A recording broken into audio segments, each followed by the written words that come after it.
warahmatullahi wabarakatuh. Perkenalkan, saya Hesti Leswara. Nah, kali ini saya dan teman-teman kelompok saya akan berbincang-bincang dan membahas sedikit seputar birokrasi di era Orde Lama. Nah, sebelum kita berbincang-bincang dan membahas lebih jauh, alangkah baiknya kita berkenalan dulu nih dengan teman-teman kelompok saya yang nantinya akan menjadi narasumber kita di podcast kali ini. Yang pertama itu ada Herman, yang kedua ada Ilham, yang ketiga ada Irfal, yang keempat ada Joya Hanafi, dan yang kelima ada Kevin Adrianto. Assalamualaikum warahmatullahi wabarakatuh. Perkenalkan, nama saya Herman. Saya kelas ANA 3B, jurusan Administrasi Negara. Saya dari kelompok 3. Assalamualaikum warahmatullahi wabarakatuh. Saya Ilham Adrianto, jurusan Administrasi Negara, kelas 3B dari kelompok 3. Assalamualaikum warahmatullahi wabarakatuh. Perkenalkan, nama saya Irfal. Saya dari kelas B, jurusan Administrasi Negara semester 3, dan saya berasal dari kelompok 3. Assalamualaikum warahmatullahi wabarakatuh.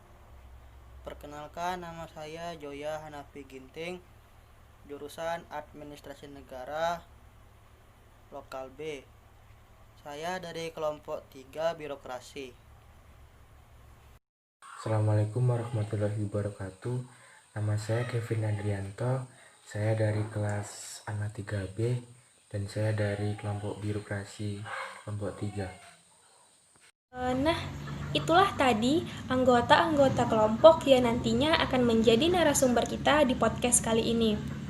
Baiklah, karena pembahasan kita di podcast kali ini adalah birokrasi di era Orde Lama, saya akan menjelaskan sedikit apa sih sebenarnya birokrasi itu.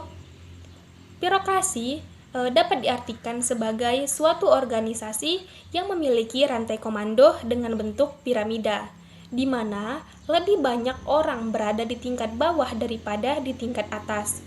Biasanya ditemui pada instansi yang sifatnya administratif maupun militer. Birokrasi itu juga bisa dikatakan sebagai suatu struktur organisasi yang memiliki tata prosedur, pembagian kerja, adanya hierarki, dan adanya hubungan yang bersifat impersonal. Baiklah, langsung saja kita berbincang-bincang dengan narasumber-narasumber kita. Yang pertama, saya ingin bertanya kepada saudara Kevin. Baiklah, saudara Kevin, bagaimana sih birokrasi pada era Orde Lama itu? Menurut yang saya ketahui, birokrasi pada masa Orde Lama, yakni negara mengalami perubahan bentuk negara. Dan ini berimplikasi pada pengaturan aparatur negara atau birokrasi. Perubahan bentuk negara dari kesatuan menjadi federal berdasarkan RIS, sehingga melahirkan dilematis dalam cara pengaturan peraturan pemerintah. Birokrasi pada masa ini benar-benar mengalami politisasi sebagai instrumen politik yang berkuasa atau berpengaruh. Dampak dari sistem pemerintahan parlementer telah memunculkan persiagaan dan sistem kerja yang tidak sehat dalam birokrasi tersebut di masa itu. Baiklah, jawaban yang cukup jelas. Terima kasih saudara Kevin. Selanjutnya, saya ingin bertanya kepada saudara Herman. Bagaimana hubungan antara birokrasi dengan partai politik di era Orde Lama? Baiklah, di sini saya akan menjawab pertanyaan bagaimana tanggapan Anda tentang hubungan birokrasi dengan politik pada masa Orde Lama.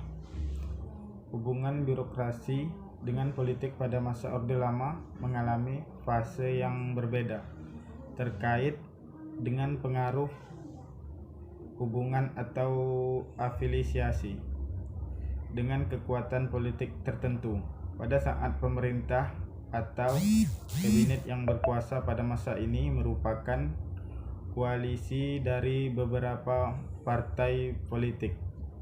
Sedangkan partai politik yang tidak berkuasa menjadi oposisi akibat umur kabinet yang berkuasa tak bertahan lama.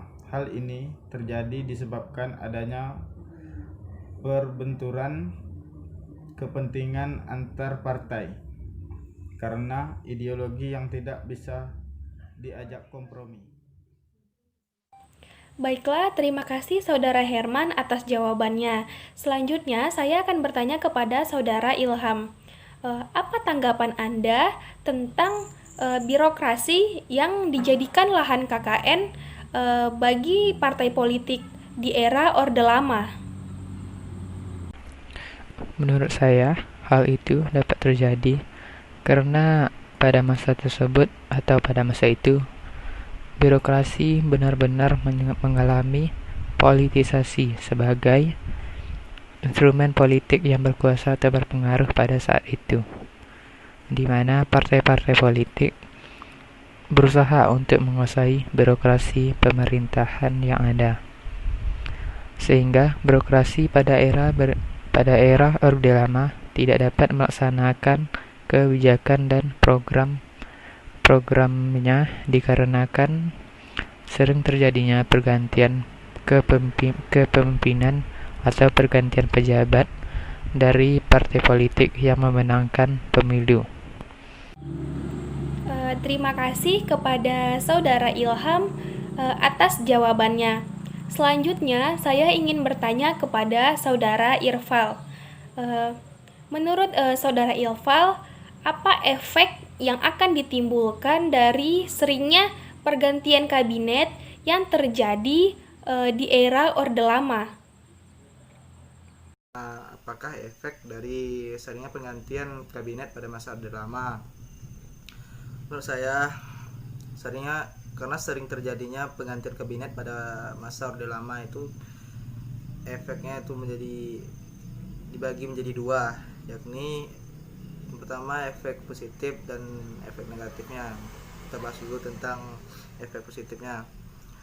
Dampak positif dari kabinet yang sering diubah yaitunya setiap kabinet yang melakukan kebijakan atau kesalahan kebijakan mudah dijatuhkan. Misalnya pada kabinet Sekiman yang dibentuk pada 27 April 1951 sampai dengan 3 April 1952 yang melakukan kebijakan kerjasama dengan Amerika Serikat. Selanjutnya digantikan oleh kabinet Wilopo. Selanjutnya dampak positif yang kedua yaitu pemerintahan berjalan dengan demokratis karena tidak ada orang atau partai yang mendominasi. Ini terlihat dari terselenggaranya pemilihan umum pada tahun 1955 yang insyaallah bebas dan jujur.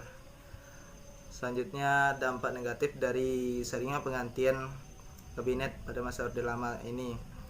Yang pertama, menyebabkan ketidakstabilan pemerintahan. Kabinet yang tidak melakukan programnya karena hanya beberapa bulan sudah jatuh.